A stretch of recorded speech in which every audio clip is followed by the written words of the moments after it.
Jaya Gopi Janmalava Girdhari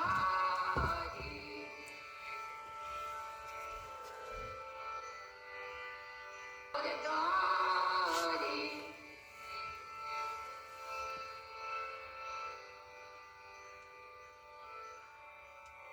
Yashodanandana Brajjanaram Janakuru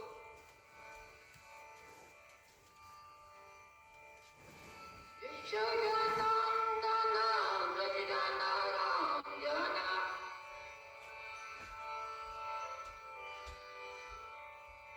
Yamunatira Vanachari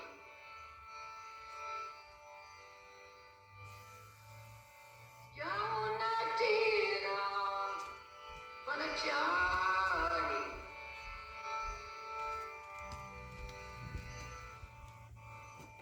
Jaya Radha Madhava Kunja Vihari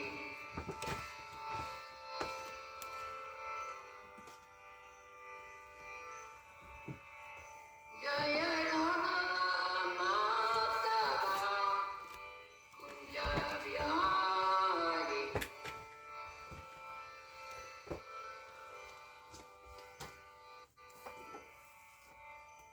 Hare Krishna, Krishna Krishna, Hare Hare, Hare Ram, Ram Ram, Hare Hare.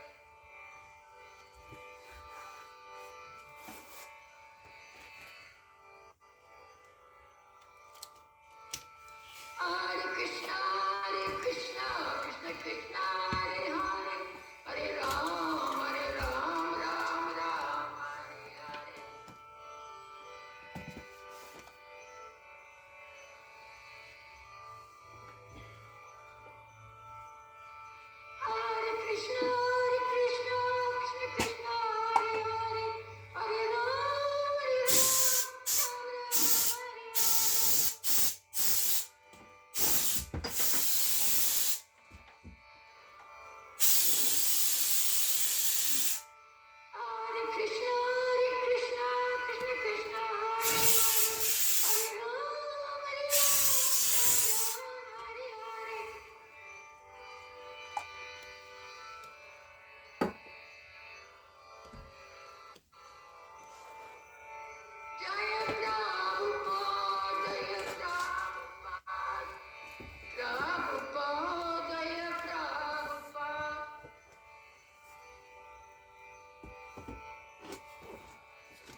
So today we're looking at the last verse of the 8th chapter, Canto 1, verse 52. Verse. You have it, so 1852.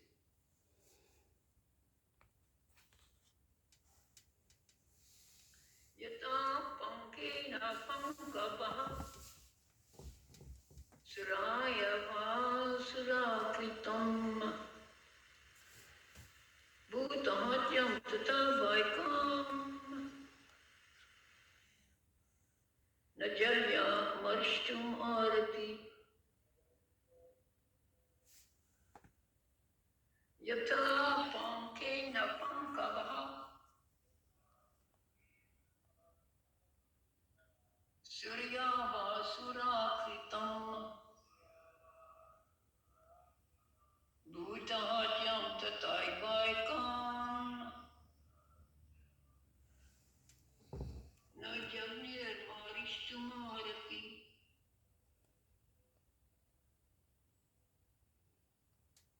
yata pankena pankapaha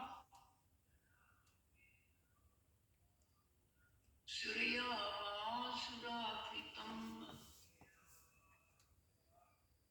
bhutahatyam tata vaikam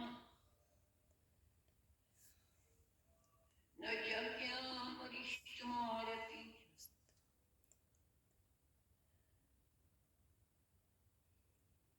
Someone else please.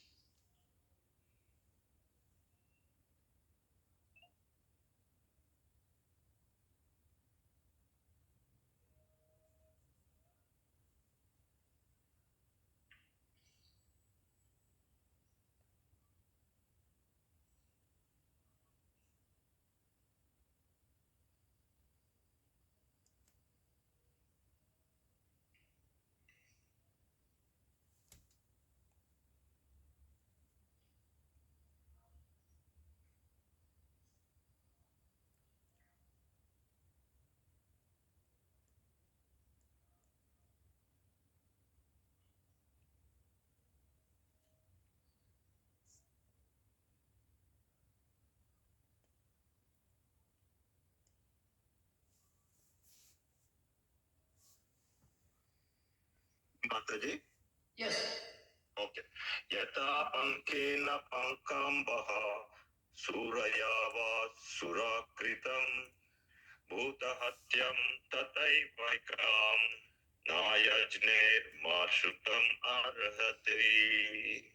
Yatha pankena pankambha surya vasurya bhutahetam tatyavikam na yajna marstam arhati. Thank you. So we look at the word for word.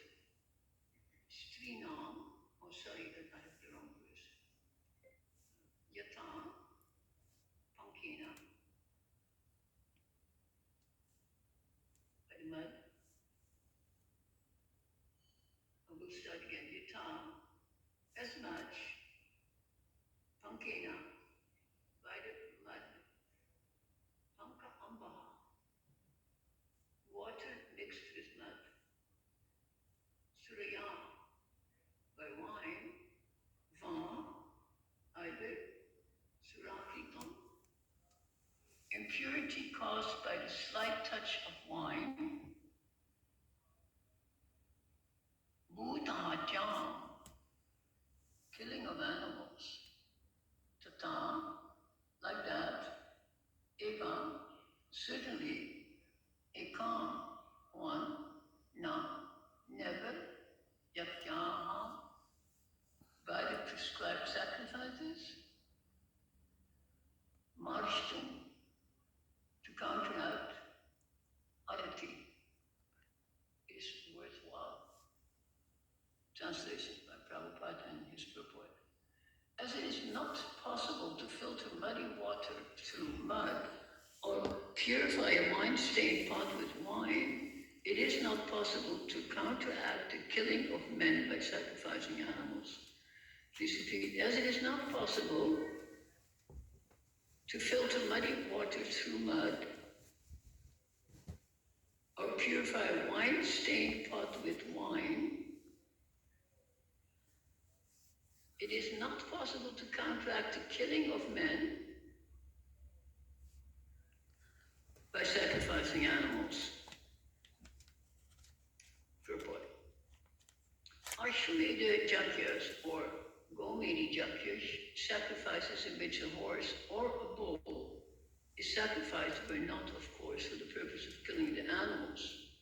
Lord Chaitanya said that such animals sacrificed on the altar of Yajna were rejuvenated and a new life is given to them. It was just to prove the efficacy of the hymns of the Vedas.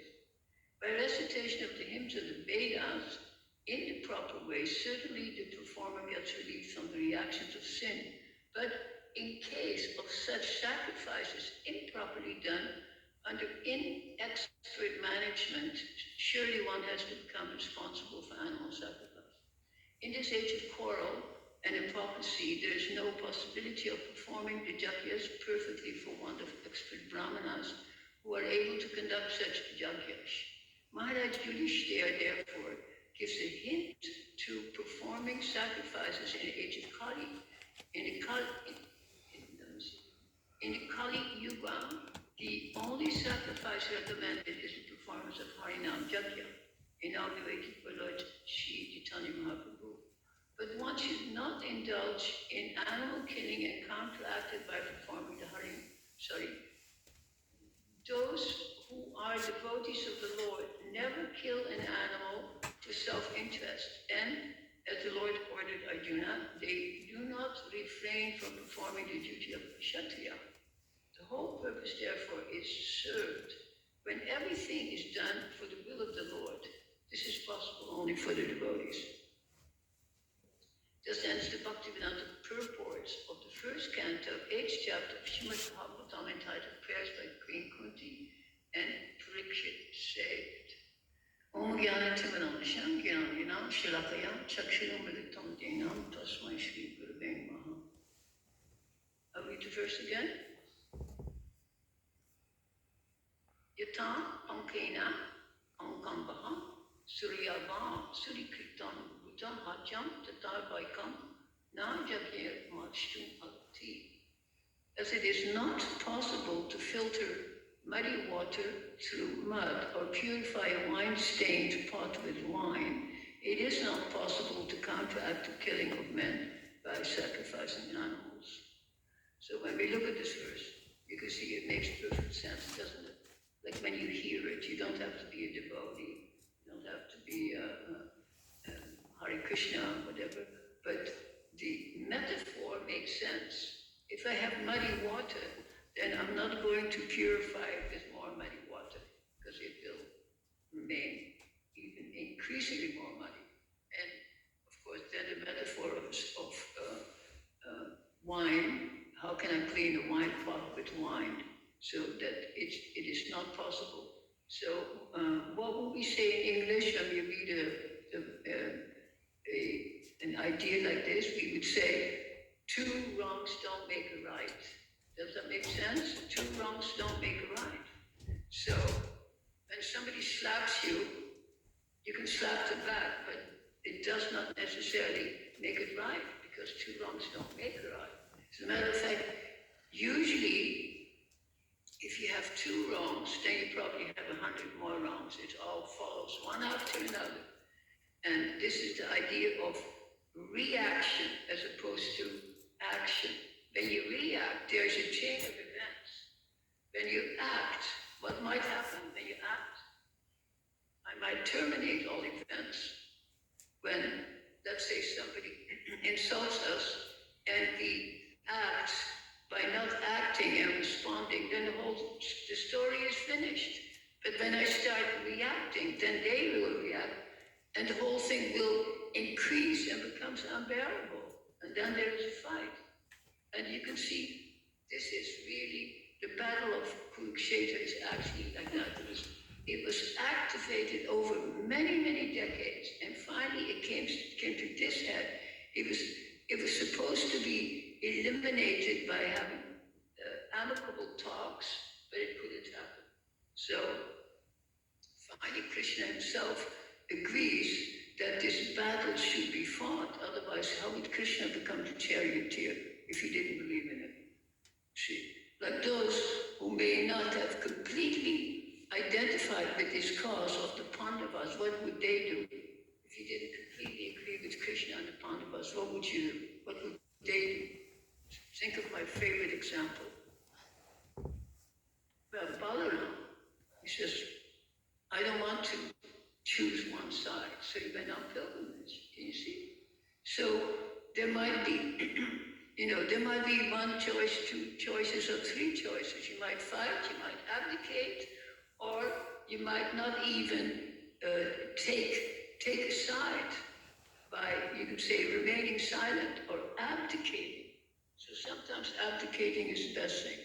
It's like if you have muddy water, so you can try to filter it, but what else can you do with muddy water? Let's say you have muddy water. What can you do with it? Something very practical. Just throw it away. Why do you need it? Why do you need to filter muddy water? Why there's so much clean water? Why muddy? So Balaram is like, he says, okay, kya hua? And he walks away. It's very beautiful. That's the third choice. See, it's not acting, reacting is also some type of abnegation. Doesn't that make sense? So it's not like one or two choices. It's not just black and white. There's many shades of gray in between black and white. 10,000 shades. See? So these teachings then are also like this. To understand the Srimad Bhagavatam, to actually understand it, you have to study the whole Srimad Bhagavatam. If you read only one portion of it, there is no doubt that you will not get the right idea. Of course, when you read Prabhupada's purports, then already Prabhupada sets the stage for anyone who reads it, or for his students, to get the final siddhanta, you see, the final conclusion. See, you have what you call in English a thesis, you have an idea. You have, what is the opposite of thesis? Antithesis. You have an antithesis, if you wish. You have an antithesis. And then you have a synthesis. So what does synthesis mean? What does it mean? Sin. What does sin mean? S-Y-N. Collection, you're collective. So this is a collective. So you have the collective between dark and light. It's not that there's no relationship. There's nothing but a relationship. The sun reveals itself in the morning very slowly. Even one muhurta before the sun rises, you can see the light. And 1 hour or one muhurta after it sets, there's still light. You see, the sun is gone, but the light is not gone.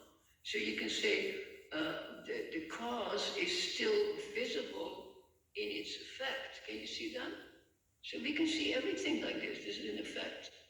So by studying these scriptures, we have to, I always emphasize that you have to understand actually the entire Srimad Bhagavatam. Not that you have to study it acutely because many of us don't have time, but if you don't understand the beginning, the middle, and the end of it, you're missing something. Like here, the beginning of the Srimad Bhagavatam is almost like a footnote to the Bhagavad Gita. Can you see it? It's a footnote to the Bhagavad Gita. It's the end of the battle of Kurukshetra, and it's an amazingly horrible event. So now Yudhister, who feels, who's supposed to be the king, and everything is done on his behalf, so he could be king. It says in the next chapter how beautifully he was dressed. He looked exactly like a king with jewels and everything. And then they go to poor Bhishma, who's lying on the 108 arrows, dying. And he comes in a beautiful dress, if there's any particular significance, you understand? But he is promoted to be the king, but he feels terrible. He says, on my behalf, millions and millions of people have died. And he says, I myself actually killed them because I'm responsible for initiating this war. So you can see that. So he's completely distraught. So to release his not done in this chapter. Kunti is speaking, his mother is speaking, but at the same time, there's no final conclusion. So they're all setting out in beautiful chariots, and they go back to Kurukshetra, which is just a very short path. You go to the very close to that area, and they're going there again, and then they get further teachings of Bhishma Dev. So what are the teachings of Bhishma Dev? Basically, it is about Dharma. It's about Dharma. It's not about, you can say, it's not about spontaneous love of God. That comes much later. In the beginning of the Srimad Bhagavatam, you are educated as to understanding what you should be doing. You can say basically, you can say, your question is, who am I really? Who am I? And this is the most common question. Do you ever ask yourself, who am I? Yes? And you get an answer, or sometimes there's no answer, or there's many answers. What would you say? Or no answer? What would you say? So did you get a clear answer as to who am I? No, of course not. Because sometimes that can take millions of lifetimes. Prabhupada explains that we've taken birth millions of times. So if you've taken birth millions of times, then what makes me think that now, even though I am in a human body, I quickly get to answer when I'm 21 years old? See? So it's not so easy. It's actually very, very difficult. As it says in the Gita, Manushinam Sahasreshu, out of thousands of men or women, only one will inquire as to who am I really. Very few people, out of many thousand, nobody cares. Only one in many thousands. That's one figure. And out of these many thousands, hardly one, Krishna said, will ever get to know me. So Krishna makes this path of knowing him very difficult and very obscure and very rare. So if you think, oh yeah, sure, I know Bhagavad Gita, I know Bhagavatam, I heard it since my childhood, but we may not know it at all. Because if we know this, then we know ourselves, and this is the science of self-realization. But it's very difficult to understand. So it begins, the Bhagavatam, you can say in a sense, it begins with torment. There's only torment. Yesterday I tried to read a little bit online about this Ashwamedha sacrifice, horses.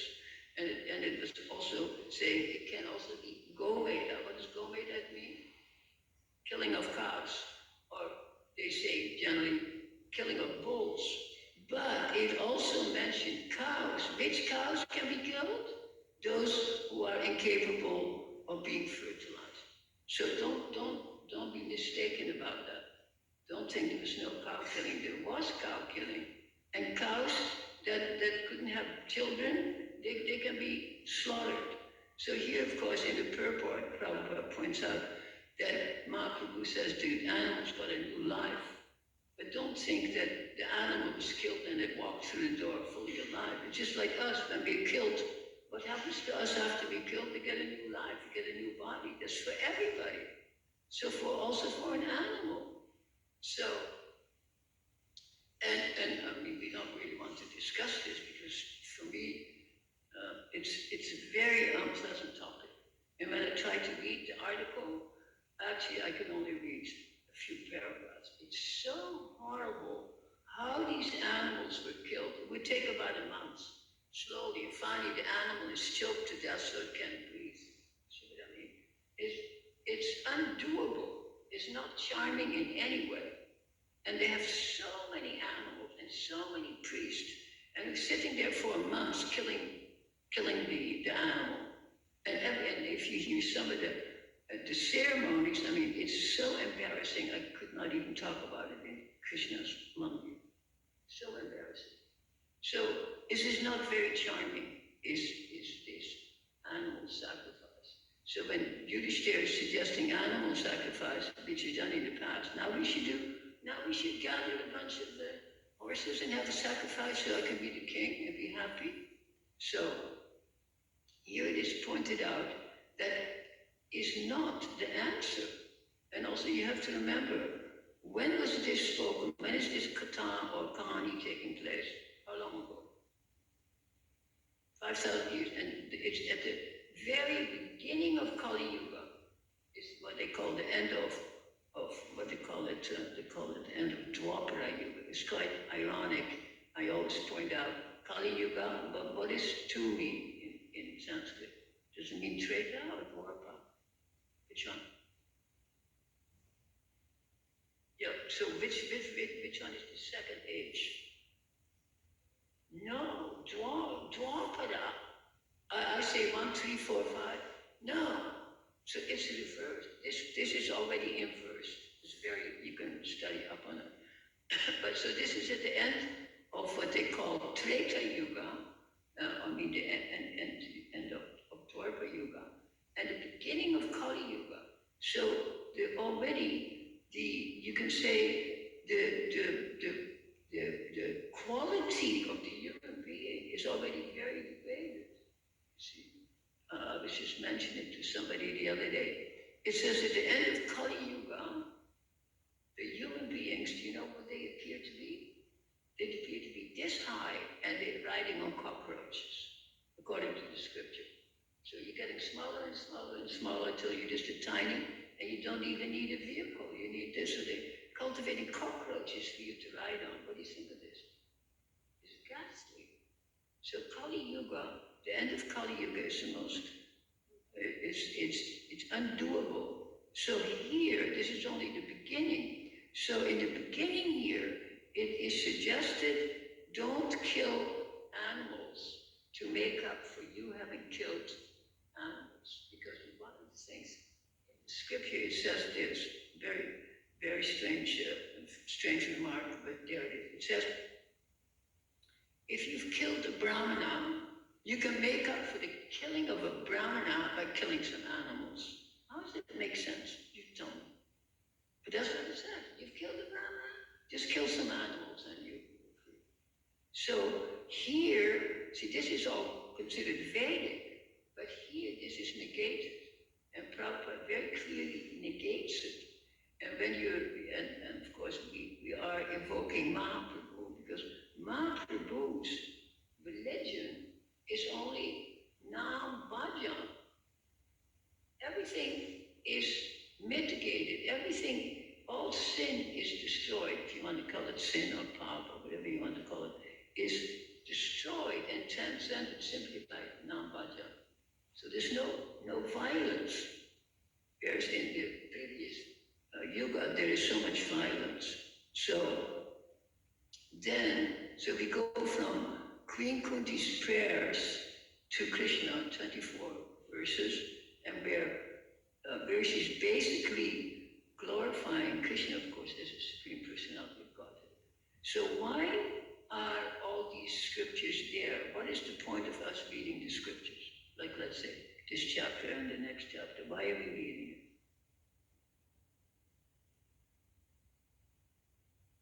Yeah, of course, it becomes self-realized. You realize who you are, and you realize who is God. That is the thing. You're reading it. So they're telling us all these, you can say, it's almost like background stories, so you can understand who you are. It's about you. And because the whole Srimad Bhagavatam is a commentary on Vedanta Sutra. And Vedanta Sutra is an essence of all, you can say, of all Vedic wisdom. And it has very basic sutras of basic questions that are answered in very short form. And the shortest one, you've heard me mention it ad nauseum, is Koham Soham. You've heard of Koham Soham. Koham. So Koham means who am I? And Soham means I'm his, him and I, not two. You see? It is. You don't think about grammar, you think about the compressed meaning. So who am I? I am his. Him and I, we are together. And also the very fact, I just want to mention this as a footnote, that Koham, who am I? And Soham, it's he, masculine. So the Purusha is masculine, and we make sense? So this is the idea of Prakriti and Purusha. They're always one, they're always united, but they can also be described in various terms, just like men and women. They're equal in terms of human beings, but they're certainly not equal in their propensity, in their psychology, in their beauty, in their desires. Completely, very different. Human being, yes, but different propensities. So Kohan is an inquiry really from that you can say the feminine side. And the feminine wants to be conquered by who? By the masculine, of course. That is the whole idea of feminine, of not feminism, but femininity. That the feminine wants a hero. The feminine is looking for a hero. So then the feminine becomes the heroine. And of course, this is completely emphasized in the 10th canto. It's kind of the highlight of the Srimad Bhagavatam, and then you can see it. And you can see how this feminine energy conquers Krishna. Krishna is not running after the gopis, not running after them. Who runs after Krishna? The gopis, yeah. It's not the other way around. Krishna is kind of neutral. You think, oh, it's not just. See? So Krishna doesn't run out of the house and go to every gopi's house and say, where are you? Just the other way. So, but to come to that level of understanding and understand that as absolute truth in terms of Gaudiya Vaishnava theology, this is not easy. This doesn't come overnight. You might sentimentally believe in it because you're Indian and you've heard it your whole life or so on. But first, we understand that we have ontological, what you call ontological despair. It means, who am I really? Ontological means existence. What am I doing here? See, there's a school of philosophy that developed about 100 years ago, and it dealt with that issue, and it's called, you know what it's called? Existentialism. So existentialism deals with who am I really in terms that keeps you in this world. It doesn't push you into heaven or hell or any particular, imaginary region, but it deals with you as you are here. And from this point of view, you examine who you really are. So that's existence, asti, as it is. So you can start with that. Now that is not theistic, you see what I mean? But you don't call it atheistic either. You call it a neutral position from which you examine who you really are. And you use both intelligence and intuition. Like, does it make sense?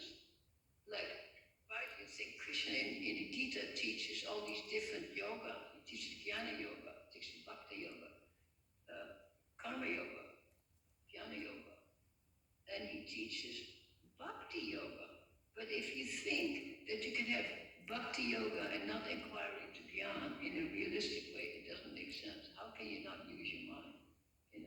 If you have a question, we say, atato brahma jignasa, inquire. So it's imperative that we inquire. So at the end of this chapter, which leaves us, in the idea that, we're not going to kill any animals to make up for the danger of them. Doesn't make any sense. So then it begins with the teachings of Bhishma, and it gives a whole description of the scene. See, why does it give a description of the scene so elaborately? Any idea? It doesn't start to say when they met Bhishma, he is saying this. It gives, 10, 20 verses before he starts teaching. Why is that? Just think of it as literature. You're entering into the narrative, you yourself, by all the details by entering into that narrative. So when you enter into that detail, you understand, you're beginning to understand what's going on. You take it part of the conversation. Do you see what I mean? If it was just philosophy, you might get bored. You think, oh my God, all this philosophy. But it's made into what you call, I guess in Hindi, a kahani. It's a kahani. It's like Bollywood. tells a story, introduces the character, and in the ultimate, all of this is like taking place on a stage. And who is watching that stage? Who is watching the stage? The characters. It's you. It's you. So, in some branches of Bhakti Yoga, they say that if you enter into the story and into the beauty of the story and the beauty of the drama, and especially into music, if you become completely absorbed, then you can actually understand the story. But if you're just a casual observer, you will not know the essence of the story. Just like sometimes you watch a movie and you start crying. No? Who doesn't start crying sometimes when you see a movie? No? You cry? Of course. Or you're hearing a beautiful song, very sentimental, very beautiful, and immediately tears come to your eyes. You see what I mean? So when the heart is activated, the intelligence, when the heart is activated, one gets to understand these narratives, and I always say one eventually is able to enter into that narrative, because that is the point. I ask many of my people, I say, what is the point? Not just acute hearing, is to enter into the pastime. What do you think of that? Because if you don't enter into the pastime, what's all that? There's another block, close it, you know. It's to enter into the lila, and the lila is taking place all the time in millions of planets everywhere. Krishna's lila is going on. Besides Golokotala. So it says that a newcomer is entering into the lila on some planet where the pastime is taking place. And it's like you can be trained in whatever role you want. What do you think of this? So you come, and then they examine you and they say,